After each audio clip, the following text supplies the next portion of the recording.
से भी पूछ सकते हो बेटा। Yes, ask questions from climate. Ma'am, how can we say that if the mountains are not there, India would have been a cold desert in the north? Yes, which first of all तुम्हारे question में ही सिमरन सिन्हा मेरा एक question है कि can you name the mountains which are found at the northern border of India, in the north side of India? Himalayan mountain. हाँ, and you all know that Himalaya is a chain of mountain that extend from northwest to northeast.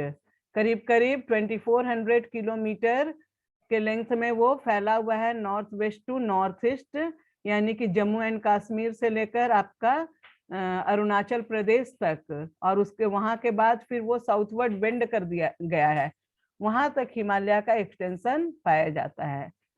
And you all know that Himalaya is known as the loftiest mountain system of the world.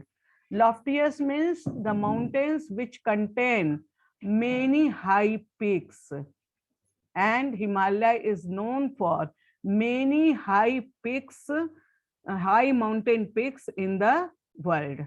ये तो आप जानते हैं, because it is Himalaya that possesses the highest peak of the world, that is Mount Everest.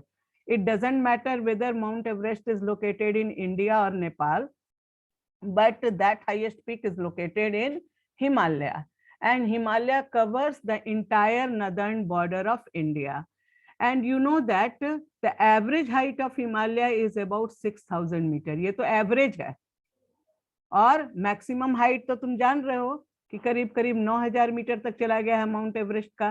Kanchenjunga भी आपका 8,500 से metre के आसपास उसकी भी हाइट है, और कई सारे हिमालयन पीक है जो कि काफी ऊंची है, और एवरेज हाइट हमारा 6,000 मीटर है above sea level.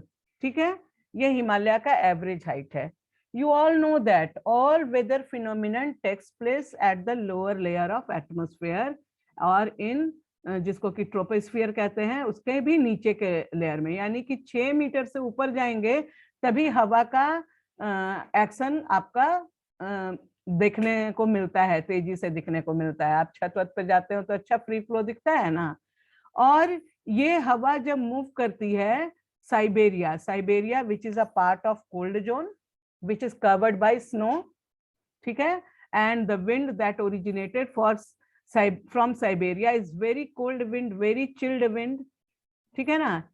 As these winds moves towards India, on their way Himalaya comes first, and for entering India, for enter in Indian subcontinent, these Siberian winds have to cross Himalaya, ठीक है ना।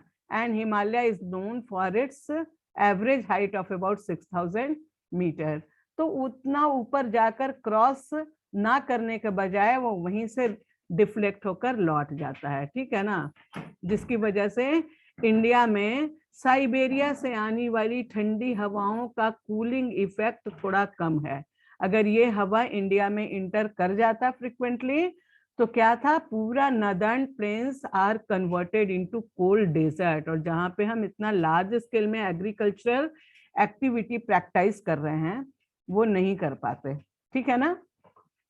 So here height of Himalaya act as a barrier for Siberian cold wind, due to which they are not easily entered in India, and due under the presence of Himalaya, the temperate part of India or northern part of India comes under subtropical zone, and with change in season, with the apparent movement of sun, it become a center of low pressure and attract the winds from high pressure of southern oceans, and these winds bring a lot of rain for India and cause rainy season for India. In this way, due to presence of Himalaya, the climate of India is different, as it may be in the absence of Himalaya. Himalaya नहीं होता तो दूसरा तरह का climate होता है, हिमालय का presence है तो हम सब ट्रॉपिकल क्लाइमेट में आ रहे हैं।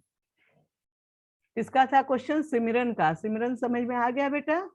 विंड का एक्शन Yes, तो ma'am. 6 मीटर से ही शुरू हो जाता है, और 6,000 मीटर उतना ऊंचाई तक जाते जाते विंड जो हेवी विंड है वो थोड़ा मतलब उतना हेवी होगा तो क्या होगा, कंडेंस होगा और जो भी स्नोफॉल होना होगा उधर ही हो जाएगा, है ना। इधर उतना इंटर करने पाएगा ही नहीं, या तो डिफ्लेक्ट होकर बैरियर के रूप में वापस हम ही लोग चलेंगे, चलते रहेंगे, रास्ते में काफी ऊंचा कोई दीवार आ जाए तो उसको क्या करेंगे, फांग के जाएंगे कि रास्ता अपना घुमा देंगे, घूम के जाएंगे, कैसे मैम अपना जाएंगे। रास्ता घूम हाँ, मैम घूम के जाएंगे। नेचुरल वही है, तो वही चीज है साइबेरियन विंड के केस में भी। तो इस तरीके से इंडिया कोल्ड डेजर्ट बनने से बच जाता है। और क्वेश्चन, और किसी का कोई क्वेश्चन है तो पूछे।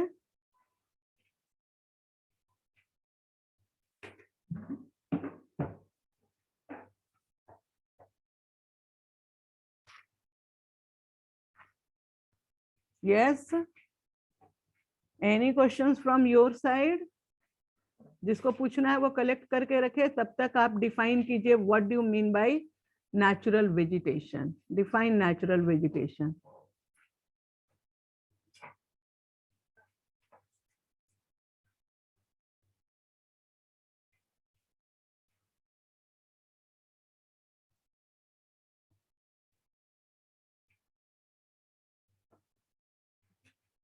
What is natural vegetation?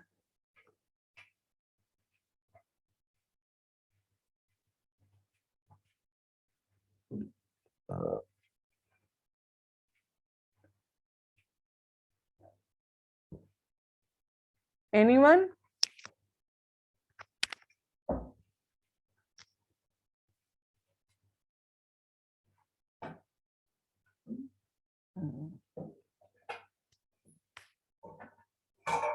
Yes, ठीक है, इशिका is given answer. और कोई?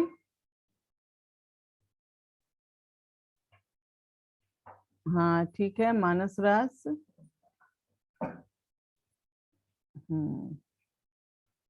सिमरन सिन्हा is also correct. हाँ ठीक है, शिविका is also correct. What is virgin vegetation? Samiksha is also correct. Gyaneshwar Kumar is also correct. That has also given right answer. My next question is, what is virgin vegetation?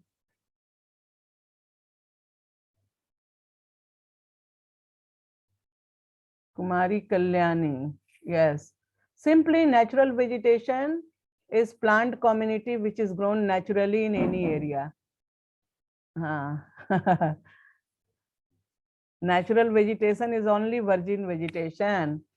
जो आगे natural vegetation में आप लोग लिखे थे, इसीलिए हम virgin vegetation. Shivika, yes, next, any other student?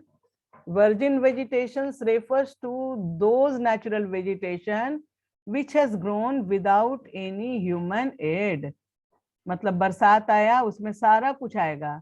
कभी कभी हम लोग नेचुरल वेजिटेशन में आपका बहुत सारा ऐसा भी वेजिटेशन है जहाँ पे कुछ कुछ हेल्प हो जाता है, लेकिन वैसा किसी भी इनएक्सेसिबल जोन में पाया जाने वाला वैसा वेजिटेटिव जोन जहाँ पे कोई ह्यूमन इंटरफेरेंस नहीं है, नेचर से ही वहां पे ग्रोथ होता है। Natural vegetation that has grown naturally without any human aid is called virgin vegetation.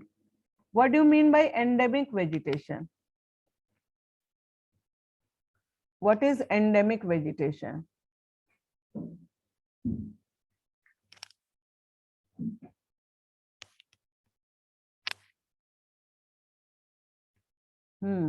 Endemic vegetation.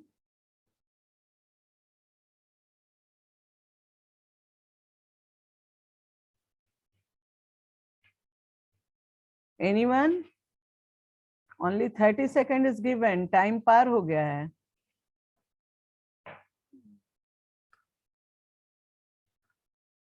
हाँ ठीक है मानस, इसके पहले भी जो लिखी उसका भी सही था। So virgin endemic vegetations are vegetations which is purely of Indian origin. Vegetation which is indigenous in India. Indigenous vegetation is called endemic vegetation. Means the vegetation which is purely of Indian origin. Can you give any example of endemic vegetation? कोई बताएगा कोई एक example endemic vegetation का?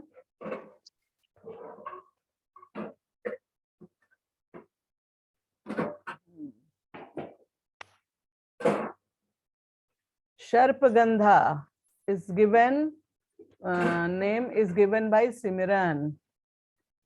Is she right or wrong?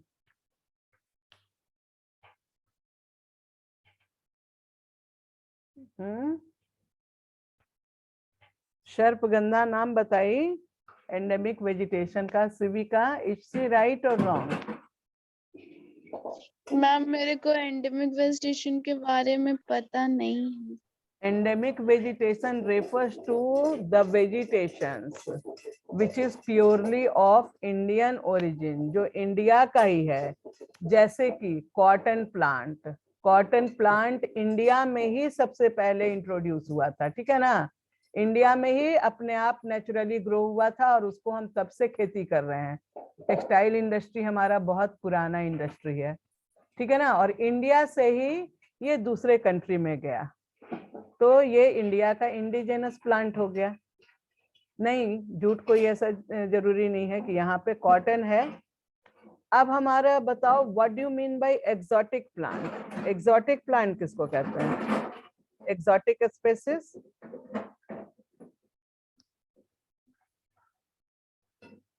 क्या हुआ सृष्टि राज, क्या पूछ रही है सृष्टि राज? ओपन करो वीडियो अपना सृष्टि राज, ओपन योर वीडियो प्लीज। देखो क्या है।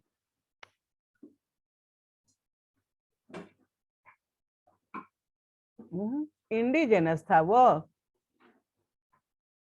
हाँ ठीक है, इशिका शर्मा इज राइट। सृष्टि कहाँ गई सृष्टि?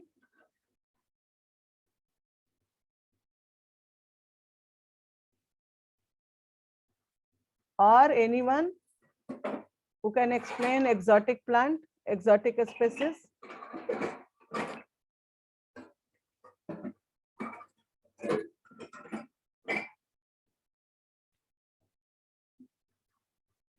अब उसको हम वर्जिन क्यों कहें?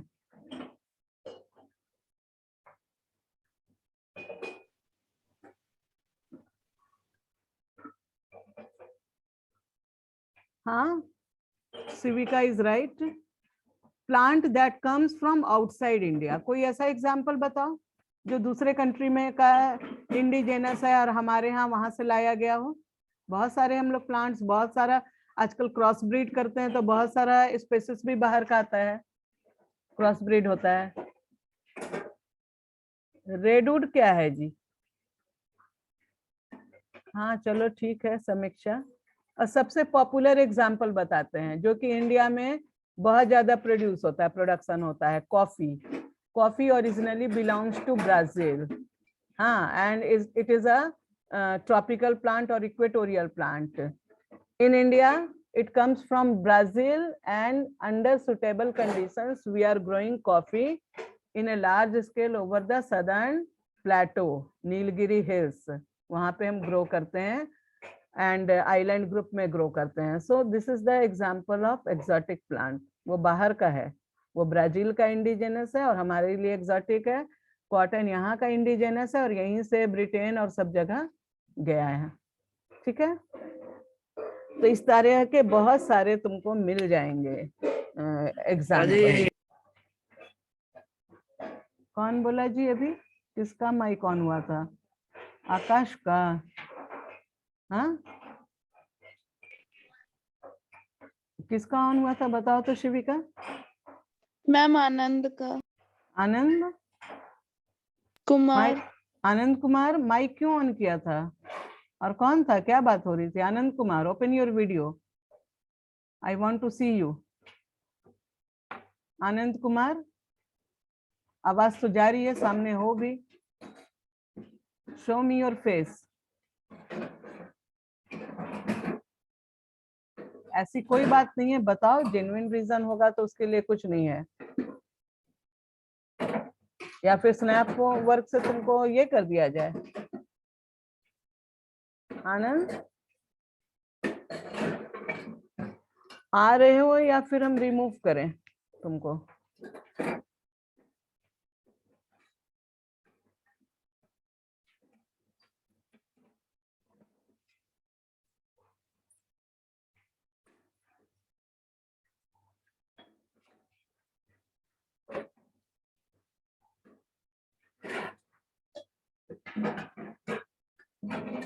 आनंद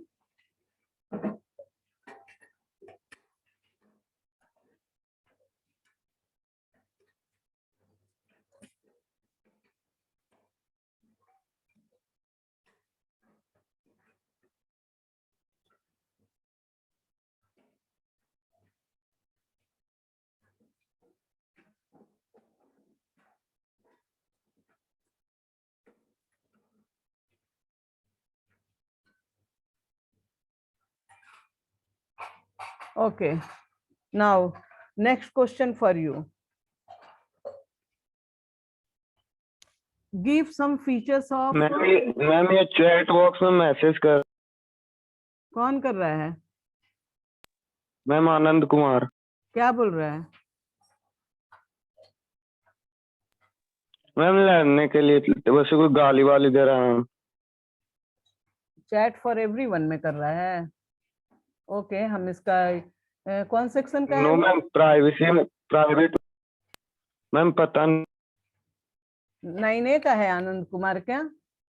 no ma'am, may be No. Section B है। अच्छा 9B का है। डोंट वरी, अब टाइम आ नो रहा मैम, है। 9B में भी कोई आनंद? मैम 9B में कोई आनंद नहीं है।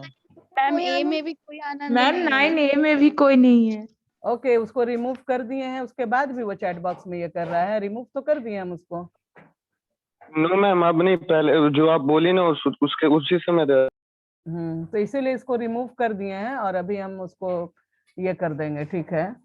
स्नैप वर्क से भी उसका लिस्ट से हटवाएंगे बोलकर, ठीक है? देख लेंगे हम कि किस सेक्शन का लिस्ट में है वो, और जितेंद्र Yes. सर को हाँ ये कर देंगे, ठीक है? Don't worry. और अगर बी सेक्शन में है तो आगे आएगा मेरे ही पास, कोई भी आनंद रहे। Okay, don't worry. चलिए, तो what are the features of tropical evergreen forest?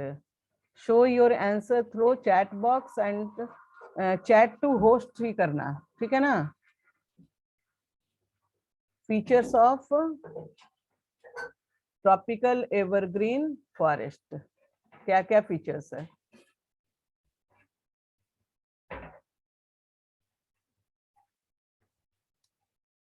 कोई बोल के बताना चाहे तो बता सकता है।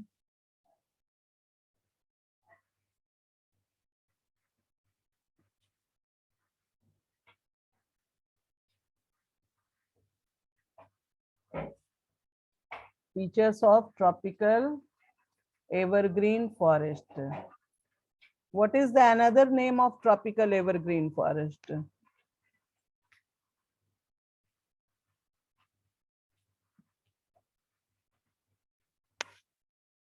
Anyone? जो बताए बोल के, what is the another name of tropical? Tropical rainforest. Yes. Why tropical evergreen is called tropical rain, Simran? Ma'am, because it received 200 centimeter of rainfall. More than 200 centimeter of rainfall. It is found in the areas where rain occurs almost throughout the year. ठीक है ना? So it is also known as tropical rainforest. It is found in the region of high temperature and heavy rainfall. Okay, Gyaneshwar, yes. Manas Raj is given. Very good. Manas Raj, 2 features is given by you. Okay, correct answer. और कोई? हम अभी यही question पूछने वाले थे, मानस जो बताया। Harshika, can you give 1 place of tropical evergreen forest in India? Where tropical evergreen forest is found in India? Can you name 1 place? Yes ma'am. हाँ, शिविका has given right answer. Harshika से पूछे थे ना Can you name one region of tropical evergreen forest in India? Yes, feature is right, Ishika. Harshika बताओ India में कहाँ पर यह है पाया जाता है? समीक्षा is right.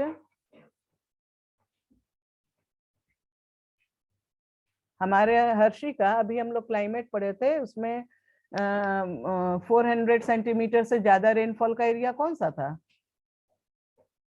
Which region receives more than 400 centimeter of rainfall?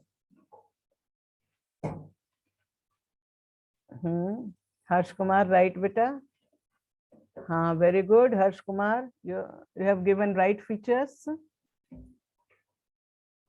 तो सिमिरन तुमसे पूछे थे हम, as you all know that vegetation entirely depends upon temperature and rainfall. 8 में भी पढ़े हैं आप. Temperature and rainfall are the two important. Yes, correct area. Yes, right answer, Simran. So temperature and rainfall are the two most important factors which affects the vegetation of any place. We know that India is a subtropical region, receives high temperature in major part of the year. हमारे यहाँ गर्मी के 8 महीने होते हैं. And some parts of Ishika Sharma is also right. West Bengal नहीं है, आपका वेस्टर्न घाट से ही है. Some parts of India receives high temperature and heavy rainfall, like island group and like Western Ghat, windward slope of Western Ghat and Purvanchal. These areas receives heavy rainfall, so these areas are also the region of evergreen forest. ठीक है, तो जहाँ पर economic development में use नहीं हो रहा है, जो उसका इनएक्सेसिबल पार्ट है, वहां पे आपका एवरग्रीन फॉरेस्ट ज्यादातर पाया जाता है. ठीक है. What is the another name of tropical deciduous forest? Tropical monsoon forest. Simple monsoon forest. Which forest is predominantly found in India? Which forest is predominantly found in India? Tropical deciduous forest. Yes, very good. यही India का major part में पाया जाता है. Can you give one differences between tropical deciduous and evergreen forest? One major difference between tropical deciduous and evergreen forest? Tropical evergreen forest doesn't shed their leaves while One by tropical one, deciduous forest सबसे. shed their leaves. अरे किसी का नहीं सुनाई पड़ा. पहले मानस, उसके बाद बाकी को जैसे जैसे पूछेंगे वैसे. मानस बोलो. Tropical evergreen forest doesn't shed their leaves throughout the year, while tropical deciduous forest shed their leaves in ठीक है. 6 to 8 weeks. हाँ ठीक है मानस. मानस के बाद आता है टाइम इशिका का. बताओ इशिका.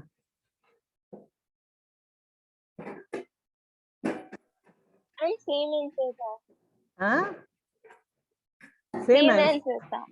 सेम आंसर था, तो सेम आंसर बताओ. तो Tropical evergreen forests remain green throughout the year, while tropical deciduous forests shed their leaves during summer to save moisture. ठीक है, वेरी गुड. तो आंसर सेम था लेकिन अलग तरीके से बताई. कुमारी कल्याणी बताएगी. One differences between tropical evergreen and tropical deciduous.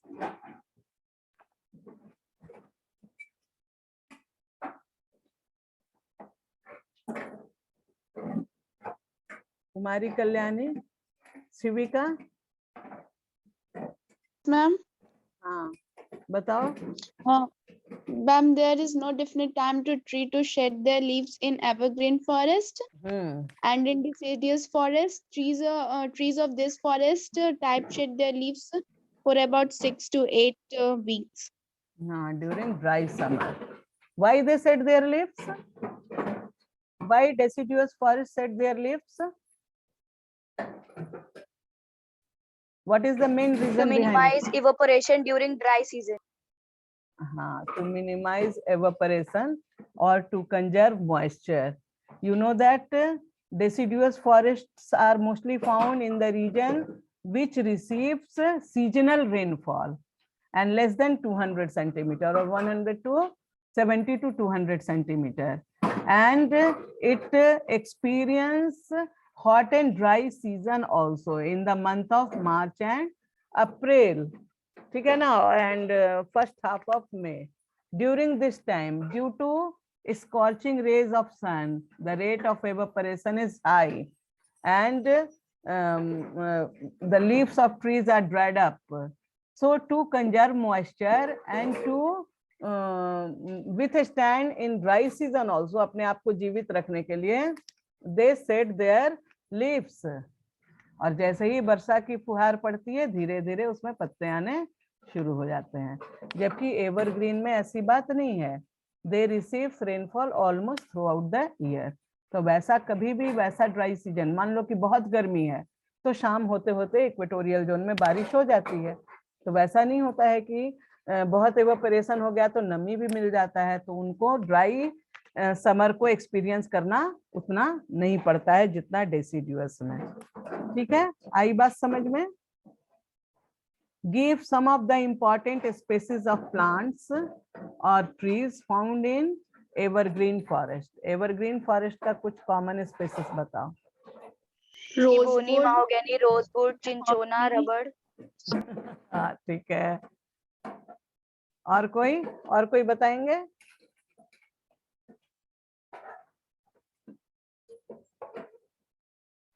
हाँ, Ishika is also given right answer. हाँ, अभी बताओ, can you name some of the common animals found in tropical deciduous forest. जिससे पूछेंगे वो बताएगा और बाकी बच्चे चैट बॉक्स में लिखेंगे. ठीक है, तो सोनाली कुमारी बताओ. Name some of the common animals found in tropical deciduous forest and other students may respond through chat box. ठीक है Samiksha, correct. I am asking from Sonali. सामने आओ और बताओ बेटा. Ishika is also given right answer. Next. वाह फिगर बना के भी कुछ बच्चे दे रहे हैं. वेरी गुड शिविका, करेक्ट है बेटा आपका भी.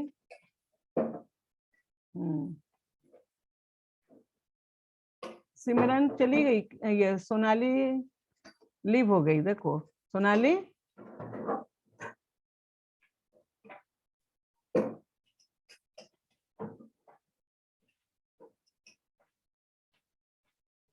तो सोनाली तो अब अपना ये भी ऑडियो ही रिमूव कर दी है, पता नहीं.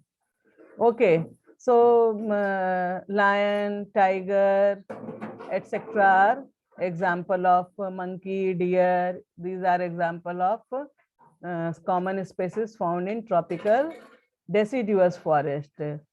Now I am giving the name of some species. You have to identify the forest which act as their homeland.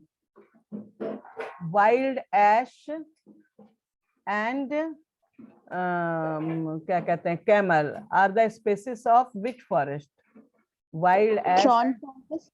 Thorn forest. Thorn forest. Okay. Thorn forest and scrubs. Okay. Give one of the features of thorn forest. Thorn forest and scrubs. Give one. Rainfall less than 70 centimeter. हाँ, और उसके बाद. This type of vegetation found in northwestern part of the country. हाँ ठीक है. और सबसे जो मेन कॉमन है थॉर्न है, जिसकी वजह से नाम पड़ा है. Leaves are mostly thick and small to minimize evaporation. Thorny in nature, cactus, cacti in nature, है ना. थोड़ा सा एकदम ड्राई होता है, रफ होता The है. stems of these forests are succulent to conserve water. They are found in patches. Have long roots. हाँ, very good.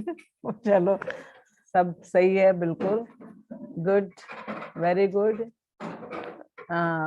Name one of the most common animals and common trees found in mangroves. Most common animals and common trees found in mangroves. Royal Bengal tiger. Palm and Royal Bengal tiger. हाँ, And palm. और palm तो ठीक है, और जिसके वजह से उसका नाम भी पड़ा है mangrove. Sundari tree. Sundari tree. Due to Sundari trees, availability or presence of Sundari trees in a large scale, The whole forest is known as Sundarban. Mangrove forest is popularly known as Sundarban in the region of West Bengal due to presence of Sundari tree. चलो अब 5-6 minute बचा है. Climate, natural vegetation से कुछ पूछना है तो पूछो. You are free to ask. जो भी पूछना है, जो भी पूछना चाहो. Any chapter, from any chapter. चाहे लेसन 1 हो, लेसन 2 हो, फर्स्ट टर्म का हो या सेकंड टर्म का हो. अगर कहीं कंफ्यूजन है, you may ask. Yes. कुछ पूछना है?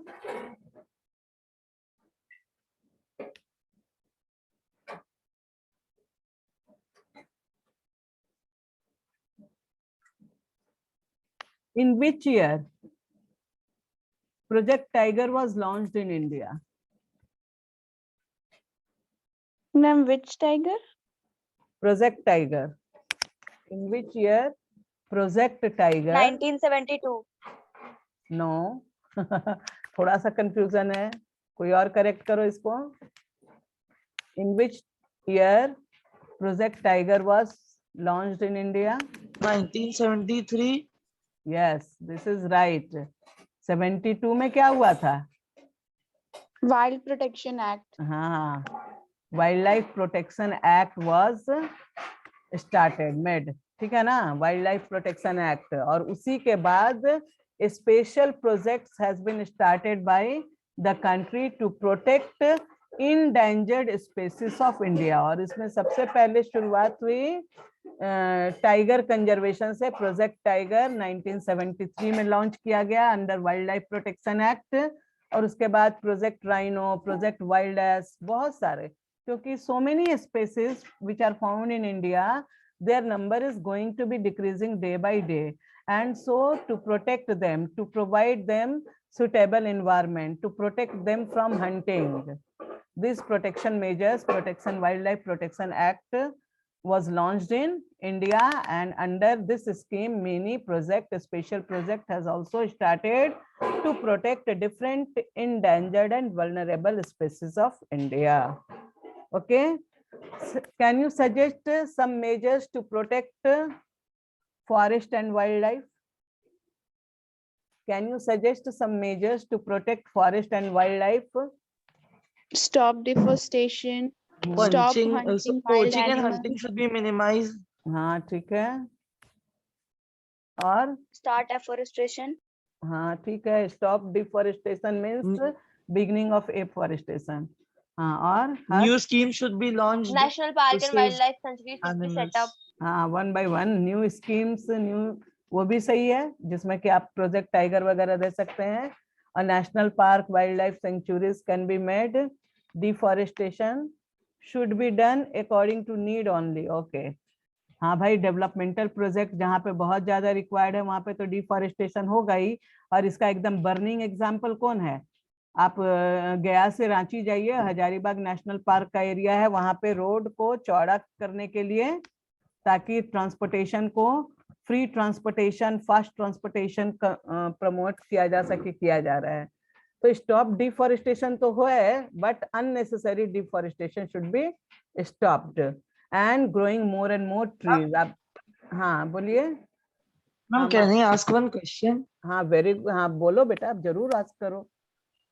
Ma'am, can hunting and poaching can really be negotiated, means finished at all? Finished तो पूरे से अभी नहीं कह सकते हो, but it is. Ma'am, but sometime in हाँ. future can it be? हाँ हाँ, yes, it can be finished and it is almost in that stage. ठीक है ना? आजकल तो स्ट्रिक्टली प्रोहिबिटेड है. और पहले तुम लोग देखते होगे कि घूम घूम के कोई गिलहरी मार रहा है, कोई कुछ कर रहा है. आजकल ये सब भी नहीं दिखते हैं, because that is punishable crime. आप जानते हैं ना, बड़ा आदमी हो, छोटा आदमी हो. और हमारे यहाँ चाहे diversity in terms of flora हो या diversity in terms of fauna हो, both are essential for maintaining ecosystem. और आजकल इकोसिस्टम के वो बहुत ज्यादा कंसर्न में लिया जा रहा है, क्योंकि पूरे वर्ल्ड में, क्योंकि डेवलपमेंटल प्रोजेक्ट को हम रोक नहीं सकते हैं, तो हम डेवलपमेंटल प्रोजेक्ट करें by maintaining environment, and as these are essential components of environment and contribute in maintaining ecosystem. So इनके ऊपर स्पेशल लेजिस्लेटिव स्टेप्स भी लिए जा रहे हैं, पनिशेबल भी है, और बहुत हद तक अननेसेसरी हंटिंग को कंट्रोल कर दिया गया है। तुम लोगों को बता दें कि अर्लियर जैसे कि हम टाइगर को मारते थे, बाघ को मारते थे, तो एक प्रेस्टीज होता था, शेर खां की उपाधि दी जाती थी, क्योंकि उस समय जंगल ज्यादा थे, जंगली जानवर कम थे, पॉपुलेशन कम था और खतरा था उनको उनसे। लेकिन आज सिचुएशन चेंज हो चुका है, आज पॉपुलेशन बढ़ गया है और जंगल कम हो गए हैं, जंगली जानवर कम हो गए हैं, that create threat for ecosystem. तो ऐसे कंडीशंस में according to situation rules and regulations have been made for protecting forest and wild life, and now it is going to be and in coming near future. ठीक है, completely वो हो जाएगा, लोग aware इतने हो गए हैं कि अब अननेसेसरी वो किलिंग नहीं करेंगे। और यही कारण है कि जो हमारा 1-2 की संख्या में टाइगर बच गया था, वो धीरे धीरे बढ़कर 9-10 हो गया है और आने वाले समय में और बढ़ेगा। ठीक है ना।